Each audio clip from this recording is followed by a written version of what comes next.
আসসালামু আলাইকুম everyone. I hope you all are doing great. আলহামদুলিল্লাহ আমরাও অনেক ভালো আছি। আজকের ব্লগে আমি আপনাদের সাথে শেয়ার করব আমাদের কাশ্মীর সিরিজের first blog.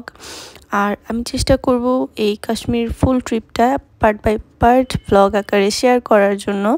So I hope আপনারা সবাই দেখবেন। এবং এই তো যাই হোক, আমরা অনেক সকাল সকাল আমাদের ফ্লাইট ছিল এবং এই কারণে আমরা খুব সকাল সকালই রওনা দিই যেন অন টাইম আমরা সব কিছু অ্যাটেন্ড করতে পারি।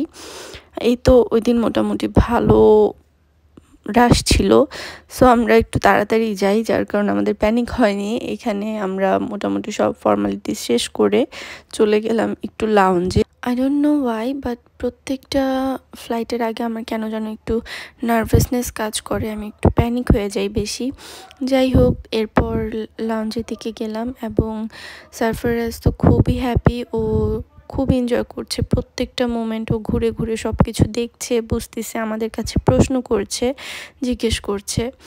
যাই হোক, এখানে ও যেই ফার্স্টে ওর পছন্দের ডোনাট এবং সাথে সসেজ নিয়ে নিল, আর ওয়াটারমেলন তো ওর one of the most favourite food বলা যায়।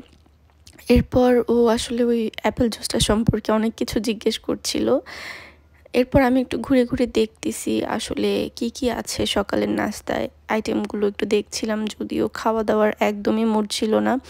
এরপর উনি আমাদের জন্য নাস্তা নিয়ে আসে, দুইজন একসাথে কিছুক্ষণ খাই হালকা পাতলা। এরপর খাওয়া দাওয়া শেষ করলাম এবং এখানে ওয়েট করছিলাম কখন আমাদের টাইম হবে, প্লেনের গেট খুলবে। অ্যান্ড সারফারাজ তো পুরাই একদম মাস্তিতে আছে। যাই হোক, সবশেষে একটু কফি খেলাম এবং কফিটাই মোটামুটি ওই দিনের বেস্ট লেগেছে আমার কাছে। সো এরপর আস্তে আস্তে নেমে আমরা প্লেনের কাছাকাছি মানে যাওয়ার জন্য চাচ্ছিলাম। সারফারাজ আসলে অনেকক্ষণ ধরে প্লেন দেখার জন্য বায়না করছে, সো ওকে একটু প্লেন দেখিয়ে ঠান্ডা করার চেষ্টা আমাদের চলছে।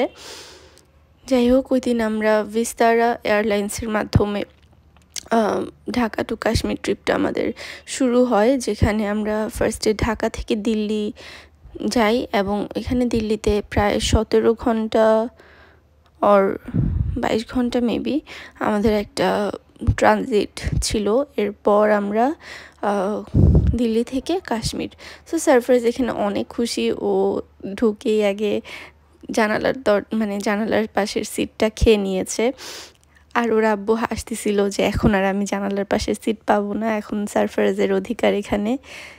এরপর আস্তে আস্তে প্লেনটা টেক অফ করার প্রিপারেশন নিচ্ছে এবং এরপর আমি একটু ঘুমের চেষ্টা করছিলাম, যেহেতু সারা রাত তেমন ঘুমাইনি। খুব ইউনো যাওয়ার আগে একটু টেনশন বা নার্ভাসনেস কাজ করে। এখানে সারফারাজ কাগজপত্র সব কিছু একটু দেখছিল নাড়িয়ে নাড়িয়ে। এরপর তোর একটা মোমেন্টের জন্য চোখে ঘুম নেই, একটু পর পর দেখছিল, দাঁড়িয়ে দাঁড়িয়ে সবার সাথে কথা বলছিল, এয়ার হোস্টেসদেরকে ডাকছিল। সব কিছু মিলিয়ে ও খুব এনজয় করেছে ফুল প্লেনে, একটুও ঘুমায়নি এবং আমাদেরকেও ঘুমাতে দেয়নি। জানি না কার কেমন মনে হবে, বাট সত্যি কথা প্লেনের ফুড আমার কাছে অনেক ভালো লাগে। মানে এই পর্যন্ত যতবারই আমি প্লেন জার্নি করেছি, I just like their food and আমি খুব এনজয় করেছি ওদের খাবারগুলো। যাই হোক, আমি যেটা বলতে চাচ্ছিলাম, আমরা ঢাকা থেকে কাশ্মীর যাওয়ার পথে দিল্লিতে ট্রানজিটটা খুব ইচ্ছা করে নেই, কারণ ওই 17 ঘন্টা বা 22 ঘন্টাতে আমরা চাচ্ছিলাম দিল্লিটাকে যতটুকু পারি এক্সপ্লোর করব এবং ঘুরে ফিরে দেখব। সো দ্যাটস ওয়াই আসলে আমাদের দিল্লিতে ট্রানজিটটা নেওয়া, এবং এটা আমাদের জন্য খুবই একটা ভালো ডিসিশন ছিল আমি মনে করি। সো আমার নেক্সট ব্লগে ইনশাল্লাহ আমি আপনাদের সাথে আমাদের দিল্লি ব্লগে ওই 17 থেকে 18 ঘন্টা কিভাবে কাজে লাগিয়েছি, কি করেছি, কোথায় কোথায় গিয়েছি, সব কিছু আমি শেয়ার করব। তখন আসলে আপনারা দেখতে পারবেন এবং আমি মনে করি আপনারাও যদি কাশ্মীর যান, এই জিনিসটা একটা ভালো ডিসিশন হবে আপনাদের জন্য। সো আমরা মোটামুটি দিল্লি অনেকটাই এক্সপ্লোর করেছি।